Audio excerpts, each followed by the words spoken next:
എന്താ സ്പെഷ്യൽ ആക്കാം ലഞ്ചിന്? നെയ്ച്ചോറും ബീഫ് റോസ്റ്റും. നമുക്ക് ആക്കാലോ. അപ്പോൾ ഗൈസ് ആദ്യമേ പറയാലോ, ഇതൊരു കുക്കിംഗ് വീഡിയോ അല്ല. ഗീ റൈസും പിന്നെ ബീഫ് റോസ്റ്റും എങ്ങനെ ഉണ്ടാക്കാന്നുള്ള കുക്കിംഗ് വീഡിയോ ഒന്നും അല്ല. നമ്മൾ ലഞ്ച് എങ്ങനെ ചെയ്തു എന്നുള്ളൊരു ജസ്റ്റ് ഒരു വീഡിയോ ആണ് കേട്ടോ. അപ്പം നമ്മൾ അതിന് വേണ്ടിയിട്ട് ബീഫ് നന്നായി കഴുകി വൃത്തിയാക്കിയിട്ട് അതിൽ മീറ്റ് മസാല, ഗരം മസാല, മല്ലിപ്പൊടി, പിന്നെ നമ്മുടെ മുളക് പൊടി, മഞ്ഞൾപ്പൊടി, സോൾട്ട് എല്ലാം കൂടെ ആഡ് ചെയ്ത് പിന്നെ ഒരു കുക്കർ എടുത്തിട്ട് നമ്മൾ അതിലോട്ടിട്ടു എല്ലാം കൂടെ. ഞങ്ങളിത് എങ്ങനെ ചെയ്തതെന്ന് അറിയുമോ? ഓയിലൊന്നും ഇല്ലാതെ ഉള്ളി ഇങ്ങനെ വഴറ്റിയെടുക്കാതെ എല്ലാം ഒരുമിച്ച് കുക്കറിൽ വിസിൽ വെച്ചിട്ടാണ് നമ്മൾ ചെയ്തത് കേട്ടോ. ഞാൻ ഏച്ചിയുടെ വീട്ടിലായിരുന്നു ഉണ്ടായിരുന്നത്. അപ്പോൾ അവൾ പറഞ്ഞു അവൾ ഇങ്ങനെയാണ് ചെയ്യാറ്, ഇങ്ങനെ ചെയ്ത് നോക്കുക, അധികം ബീഫിൽ ഓൾറെഡി ഓയിൽ ഉള്ളതല്ലേ എന്നൊക്കെ പറഞ്ഞിട്ട് നമ്മൾ വീഡിയോ എടുത്തുകൊണ്ട് വെറുതെ ലഞ്ച് പ്രിപ്പയർ ചെയ്യുന്നതൊന്ന് കാണിച്ചതേ ഉള്ളൂ. അല്ലാതെ ഇതൊരു എങ്ങനെ ബീഫ് റോസ്റ്റും ഗീ റൈസ് ഉണ്ടാക്കാമെന്നുള്ളൊരു വീഡിയോ ഒന്നും അല്ല. ഞാൻ എല്ലാ സാധനവും കൂടി ഇതിലിട്ട് ഇട്ടു കേട്ടോ. Ginger garlic paste, onion, tomato എല്ലാം കൂടി ഇട്ട് കഴിഞ്ഞപ്പോൾ തോന്നി കുറച്ചും കൂടെ പൊടികളൊക്കെ വേണമെന്ന്. അപ്പോൾ കുറച്ചും കൂടെ പൊടികളൊക്കെ അതിൽ ആഡ് ചെയ്തു. എന്നിട്ട് നമ്മൾ പെപ്പർ പിന്നെ മെയിൻ ആണല്ലോ അല്ലേ. ബീഫ് എന്ന് പറയുമ്പോൾ നമുക്ക് പെപ്പർ ഇല്ലാതെ നടക്കില്ല, അങ്ങനെയാണ്. അപ്പം ഞാൻ എല്ലാം കൂടി ഇട്ട് നല്ലോണം മിക്സ് ചെയ്തെടുത്തിട്ട് നമുക്കിനി ഇത് കുക്കറിലിട്ട് വിസിൽ വെച്ചാൽ മതി. അപ്പോൾ വിസിൽ വെക്കുന്ന ടൈമിൽ എന്താ പറയുക, കുറച്ച് റെസ്റ്റ് ചെയ്യാൻ വെച്ചിട്ട് ഇതൊക്കെ ഇങ്ങനെ നന്നായി സെറ്റ് ചെയ്തെടുത്തിട്ട് റെസ്റ്റ് ചെയ്യാൻ വെച്ച് വിസിൽ വെച്ചാലും കുഴപ്പമില്ല, അപ്പം തന്നെ ചെയ്താലും കുഴപ്പമില്ല. നമ്മൾ അപ്പം തന്നെയാണ് ചെയ്തത് കേട്ടോ. അപ്പോൾ ഇതിലോട്ട് കുറച്ച് വെള്ളം ഒഴിക്കണം നമുക്ക്. വെള്ളം പിന്നെ നിങ്ങൾക്ക് വേണ്ട അളവിന് ഒഴിച്ചാൽ മതി. അതായത് ഗ്രേവി ആണോ, പിന്നെ സെമി ഗ്രേവി ആണോ, അല്ലെങ്കിൽ നല്ല ഗ്രേവി ടൈപ്പ് വേണോ, അങ്ങനെ എങ്ങനെയാണെന്ന് വെച്ചാൽ നോക്കിയെടുത്താൽ മതി. പിന്നെ ഞാനിത് കുക്കറിൽ വെച്ച് വിസിൽ നമ്മളൊരു 5 വെച്ച് നോക്കിയിട്ടോ. എന്നിട്ട് ഇതൊന്നും ആയിട്ടുണ്ടായിരുന്നില്ല. അപ്പം നമ്മൾ പിന്നെയും വെച്ചു. അപ്പോൾ ഇത്രയാണ്. അതവിടെ സൈഡാക്കി വെച്ചിട്ട് ഞാൻ എന്ത് ചെയ്തു, റൈസ് ഉണ്ടാക്കാനുള്ള തയ്യാറെടുപ്പിലാണ്. റൈസ് ഞാൻ ഇപ്രാവശ്യം കുക്കറിലല്ല ചെയ്തത്, നമ്മളൊരു വലിയ പാത്രത്തിലാണ് ചെയ്തത്. റൈസ് ഉണ്ടാക്കുന്ന പാത്രമാണെന്ന് തോന്നുന്നു. അവൾ ഏതോ സമയത്ത് ഉണ്ടാക്കിയിട്ട് നന്നായി കരിഞ്ഞു പോയതിൻ്റെ ഒരു അടയാളം നമുക്ക് ആ പാത്രത്തിൽ കാണാൻ പറ്റുന്നുണ്ട്. അതിനുവേണ്ടി കുറച്ച് ഓയിൽ ഒഴിച്ചു, പിന്നെ കുറച്ച് ഗീ എടുത്തു. ഗീ കട്ട പിടിച്ചുകൊണ്ട് എനിക്ക് എടുക്കാൻ കഴിഞ്ഞില്ല, കുറച്ച് കഴിഞ്ഞിട്ട് ഇടാമെന്ന് വിചാരിച്ചേ. പിന്നെ ഞാൻ എന്ത് ചെയ്തു, റൈസിന് നമ്മൾ ലാസ്റ്റ് ഇങ്ങനെ ഒരു ഓണിയൻ ഇങ്ങനെ ഡീപ്പ് ഫ്രൈ ചെയ്തിട്ടിടൂലേ, അപ്പോൾ അതിന് വേണ്ടിയിട്ട് കുറച്ച് ഓണിയൻ ആദ്യം തന്നെ റോസ്റ്റ് ചെയ്ത് വെക്കാമെന്ന് കേട്ടോ ചെയ്യുന്നത്. അപ്പോൾ എൻ്റെ സൗണ്ടിൽ ചെറിയൊരു വ്യത്യാസം നിങ്ങൾക്ക് കണ്ടോ? എനിക്ക് ഫീവറാണ് ഞാനിത് വോയിസ് കൊടുക്കുന്ന ടൈമിൽ. അപ്പോൾ അതുകൊണ്ടാണ് എൻ്റെ സൗണ്ട് ഒരുമാതിരി ഇരിക്കുന്നത് കേട്ടോ.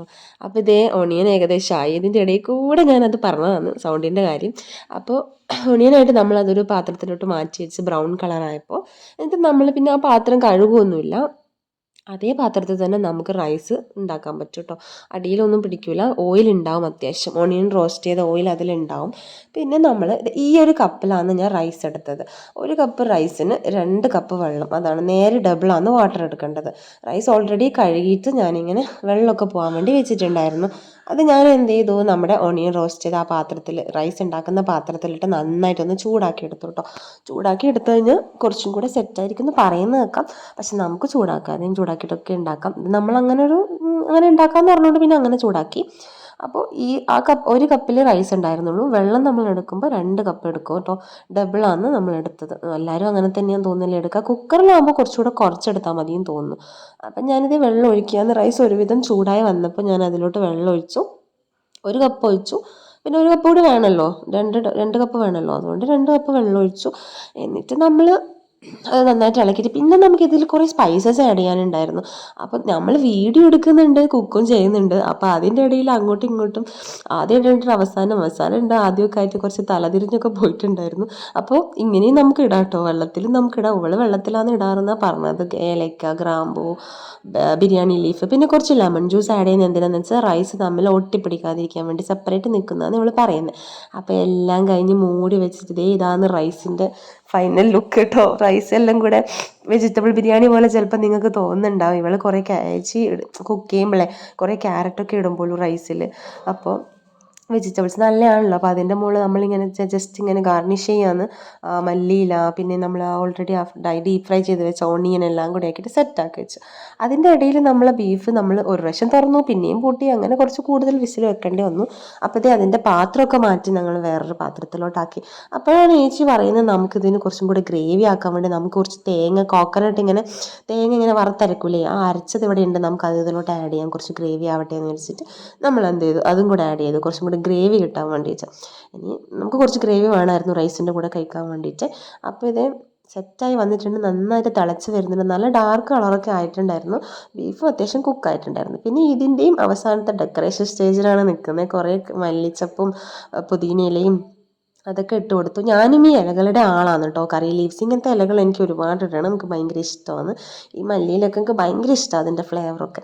അങ്ങനെ ഞങ്ങളെല്ലാം കൂടെ നല്ല രീതിക്ക് സെറ്റ് ചെയ്ത് വെച്ചിട്ട് നമ്മൾ മാറ്റി വെച്ചു. ഇതാണ് കേട്ടോ റൈസ് കുറച്ച് പിന്നെ തണിഞ്ഞപ്പോൾ കുറച്ച് സെറ്റായി വന്നു, തണുത്തപ്പോൾ കുറച്ച് സെറ്റായി വന്നു. ചൂടോടെ ആകുമ്പോൾ ഒരുമാതിരി ഒട്ടിപ്പിടിക്കുന്ന മാതിരി ഉണ്ടാവും. പിന്നെ റോസ്റ്റും ബീഫ് ഫ്രൈ മീൻസ് ബീഫ് റോസ്റ്റും കുറച്ച് റോസ്റ്റ് എന്ന് പറയാൻ പറ്റില്ലല്ലോ, ഇത് നമ്മൾ ബീഫ് കറി എന്ന് പറയണം, നെയ്ച്ചോറും ബീഫ് കറിയും അങ്ങനെ പറയണം. റോസ്റ്റ് എന്ന് കുറച്ചും കൂടെ ടൈറ്റ് ആയിരിക്കുമല്ലോ.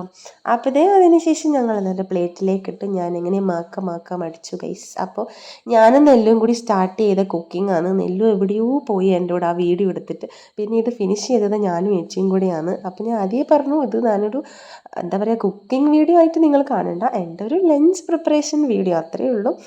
അപ്പം ഞാനിത് നല്ലോണം സെറ്റാക്കിയിട്ട് അങ്ങ് കഴിച്ചു. ഉച്ചയ്ക്ക് നേരെ ഒരു ഉറക്കം അങ്ങ് ഉറങ്ങി കേട്ടോ. അപ്പോൾ ഇത്രയേ ഉള്ളൂ. എൻ്റെ ഈ വീഡിയോ ഇഷ്ടമായ എല്ലാവരും ഈ വീഡിയോ ലൈക്ക് ചെയ്യുക. എൻ്റെ ചാനൽ ആദ്യമായിട്ട് കാണുന്ന ആൾക്കാരാണെങ്കിൽ സബ്സ്ക്രൈബ് ചെയ്യുക. അപ്പോൾ bye, tata, bye, see U.